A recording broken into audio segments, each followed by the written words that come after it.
Advertisers have many tactics and strategies they use to lure consumers into buying their product.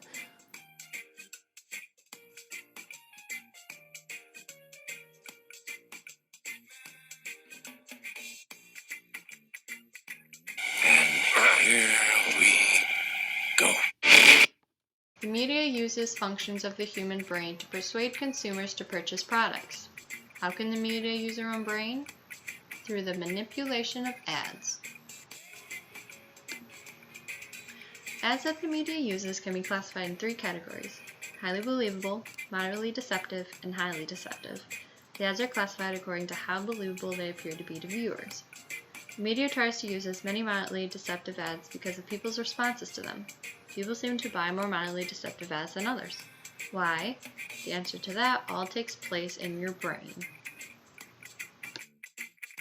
When watching an ad, the human brain goes through two stages. The first stage involves the precuneus. The precuneus is part of the brain that involves your focus and attention. The more deceptive an ad is, the more activity there is in the precuneus. The reason behind this is because the brain is looking for potential threats. The second stage is where activity in the superior temporal sulcus and temporal-parental junction takes place. A big name for not too hard concept. This part of the brain deciphers personal wants and needs from others, meaning the intention behind the ad. The consumer is basically asking if the ad is trying to help them or the producers or the ad or product. This is where the media makes their ads believable that they're trying to help consumers and not themselves. The more deceptive an ad appears to be, the less activity there is in superior temporal sulcus and temporal-parental junction. This means that the viewer has already found the ad too risky to even buy into. So what does all of this have to do with the media using your brain to buy products? Well, the media knows that the more deceptive an ad is, the more attention it gets from its audience. Additionally, the more deceptive an ad is, the more viewers find the ad too risky to take further insight. As a result, advertisers try and use as much mildly deceptive ads while using the other tactics talked about earlier to entice customers. With the media knowing what your brain is doing when watching an ad, advertisers can get a rough idea of how well their ad is going to work and who will buy into it. Have you ever heard of LifeLock? LifeLock is an identity protection company in America. Their commercial is one that seems to capture people's attention quite well and make people believe that the consumer is their number one priority, where they're spending $1 million to fix it. LifeLock has $587.5 million in revenue in a 2015 review. Must be those commercials were working. However, the feds have tried to penalize LifeLock for false advertising with a $12 million penalty.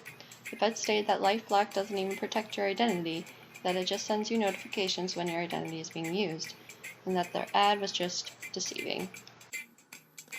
Advertisers have many tactics and strategies they use to lure consumers into buying their product.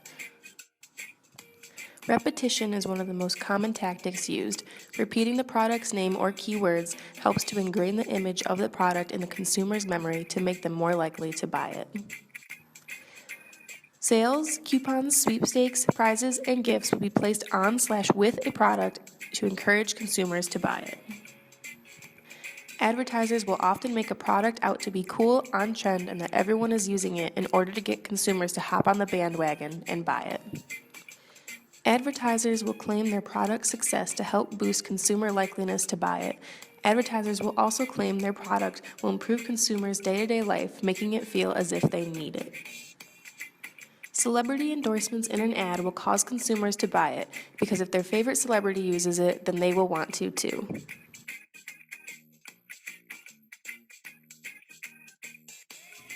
When you watch a commercial, you typically aren't inclined to solely think about the product at hand.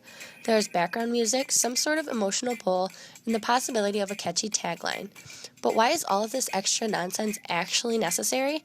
Philosophical science in advertising and the media, of course.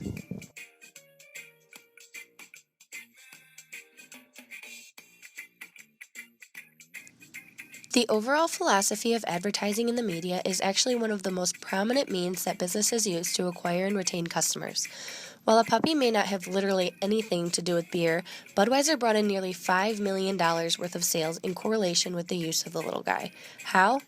Puppies, being attached to snuggly, loving cuteness, evoked emotion in consumers and compelled them to make the purchase. Advertising agencies use ads to persuade people to purchase their product. Some companies use physical objects to please the eye, others may have a catchy jingle or popular tagline to draw in customers. While these items and sayings may have little to nothing to do with the product itself, they are an ingenious way to make people remember their product. Other companies may claim their product attains such prestigiousness by using a rather attractive actress or actor, or correlate the product to wealth and prosperity. Consumers buy the product just to be able to say they have it. As William Feather, a philosophical advertising professional, said, the philosophy behind much advertising is based on the old observation that every man is really two men, the man he is and the man he wants to be.